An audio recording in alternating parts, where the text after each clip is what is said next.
আপনি ইউটিউব চ্যানেলের মধ্যে গান করছেন বা লাইভের মধ্যে বসে বসে গান গাইছেন, তাহলে কি আপনার কপিরাইট হবে? আমি তো প্রথমে বিশ্বাস করতাম না এইসব বিষয় নিয়ে কপিরাইট হবে, কিন্তু আমার কাছে প্রমাণ আছে। যদি কোনো গান লাইভের মধ্যে বা ভিডিওর মধ্যে, আপনার কপিরাইট হবে কিছু কিছু গান। প্রমাণ দেখিয়ে দেবো। আর আজকের বিষয়ে আলোচনা হচ্ছে কপিরাইট কি, রিইউজ কন্টেন্ট কি, আর সেখান থেকে মুক্তি পাওয়ার উপায়, কিভাবে কপিরাইট রিমুভ করবেন, এইগুলো আমি নিয়ে আলোচনা করছি। তো প্রমাণ দেখার জন্যে আমি কিছু ভিডিও স্ক্রিনের মধ্যে দিয়ে দিচ্ছি। আমি একটা স্যারের সঙ্গে পরিচিত হই। উনি একজন শিক্ষক, রিটায়ারমেন্ট, কিন্তু গান করতে খুব ভালোবাসেন। নতুন ইউটিউবার হতে চান।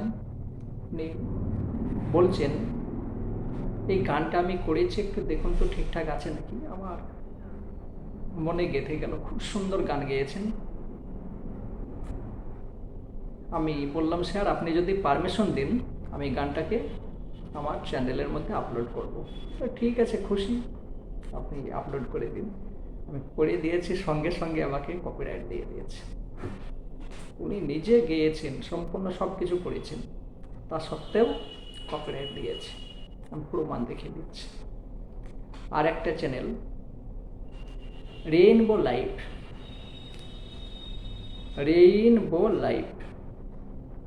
আমেরিকায় থাকেন উনি, বাংলাদেশের বাসিন্দা কিন্তু উনি আমেরিকায় থাকেন। উনি বলছেন, দাদা আমি একটা ভিডিওর মধ্যে গান গেয়েছিলাম, সেটাও আমার কপিরাইট চলে এসেছে, তো সেটা আমি তুলবো কী করে বা রিমুভ করবো। আমি এই বিষয় নিয়ে আজকে ওনার জন্যই আমি ভিডিওটা বানাচ্ছি। আর একটা চ্যানেল, এমডি সুলতান, বসে বসে লাইভে গান গাইছেন। ওনার লাইভে যাবেন, দেখবেন গান গাইবে, ওনার চ্যানেলটাকে কপিরাইট দিয়ে দিয়েছে। তো নিজে গান করলেও কপিরাইট দেয় কিছু কিছু ক্ষেত্রে। বেশ, সেখান থেকে মুক্তি পেতে গেলে আপনাকে কিভাবে কপিরাইট তুলতে হয়, সেই ভিডিও দেখে কপিরাইট তোলা যাবে। আমি ভিডিওটা আমার ডেসক্রিপশনে লিঙ্ক দিয়ে দেবো, কিভাবে কপিরাইট তুলতে হয়, ঠিক আছে।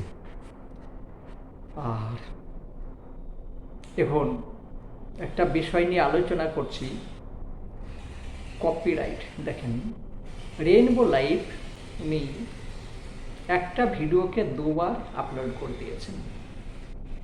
একটা ভিডিও আমি কিন্তু প্রথমে বুঝতে পারিনি। ওনার ভিডিও আমি প্রত্যেকদিন দেখি, সম্পূর্ণ দেখি, আর মজা করি। খুব রোমান্টিক উনি, আমি তো রোমান্টিক, উনিও রোমান্টিক। তো কিছু কমেন্ট করতে করতে দেখলাম যে একটা ভিডিও দুবার চলছে। তো আমি তাকে মজা করলাম।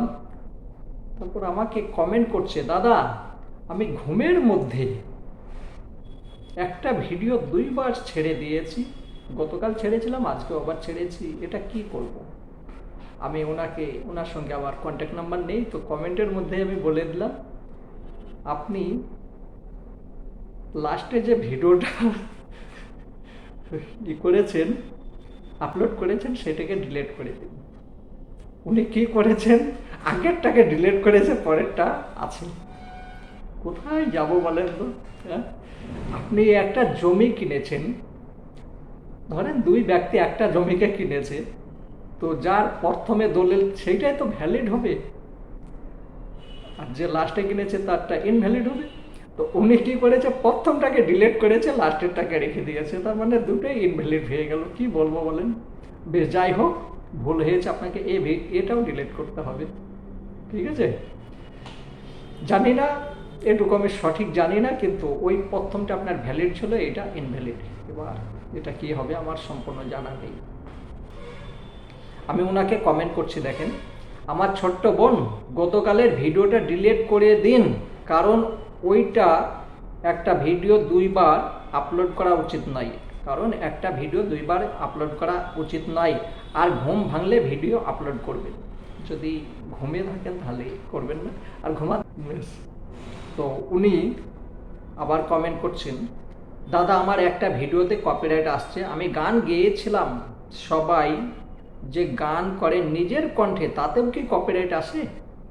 আমার এই ভিডিওটা কি ডিলিট করে দেবো? দেখেন তো উনি গান গেয়েছেন, গানের মধ্যে মুখের মধ্যে গান করেছেন নিজের কণ্ঠে, তবু কপিরাইট দিয়েছে, আমার কাছে প্রমাণ আছে। ঠিক আছে, তো এটা ডিলিট করতে হবে না, কপিরাইট তোলা যাবে। এবার আমি বুঝাচ্ছি রে ইউজ কন্টেন্ট কি।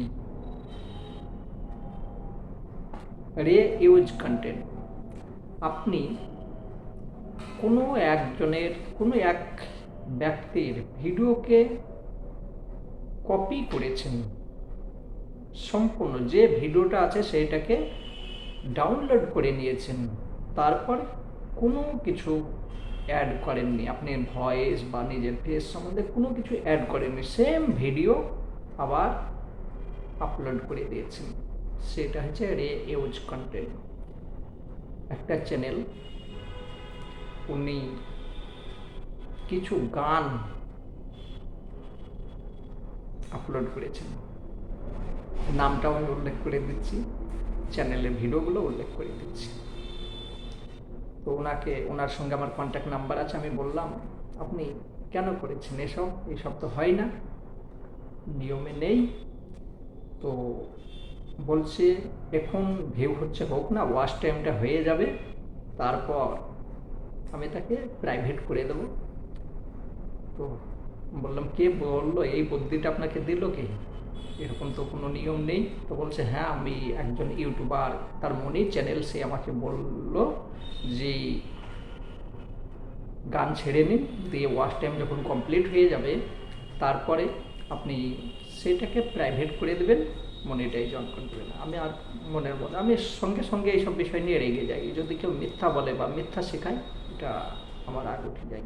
আমি বললাম তার কন্ট্যাক্ট নাম্বার দেবেন আর আমার কাছে আসতে বলবেন, সে যদি আমাকে হারিয়ে দিতে মানে এই বিষয় নিয়ে যদি আমাকে হারিয়ে দিতে পারে, আমি ইউটিউব ছেড়ে দেবো। ঠিক আছে, আর আমার কাছে প্রমাণ আছে, এগুলো হয় না।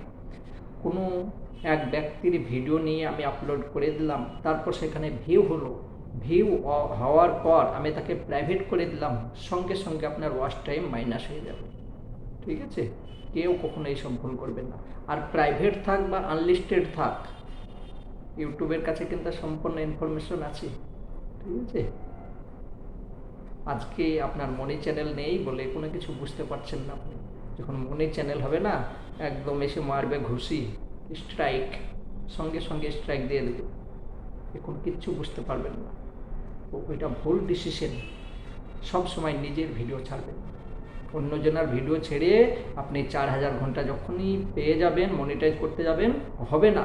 আর যদি বলেন আমি প্রাইভেট করে দেবো বা আনলিস্টেড করে দেবো, আপনার ওয়াচ টাইম সঙ্গে সঙ্গে মাইনাস হয়ে যাবে। আমি ডিসপ্লের মধ্যে কিছু দিয়ে দিচ্ছি, দেখে নেবেন, এটা পড়ে নেবেন, আমি বলছি না, ইউটিউব কোম্পানি নিজে বলছেন।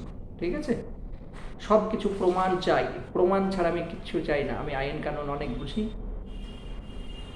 যতক্ষণ প্রমাণ না পাই আমি সেটাকে বিশ্বাস করি না। ঠিক আছে, তো এরকম ভুলভাল করবেন না। আর সব কিছুই আমি ভালোই শিক্ষা দিচ্ছি, আপনারা কখনো এসব করবেন না।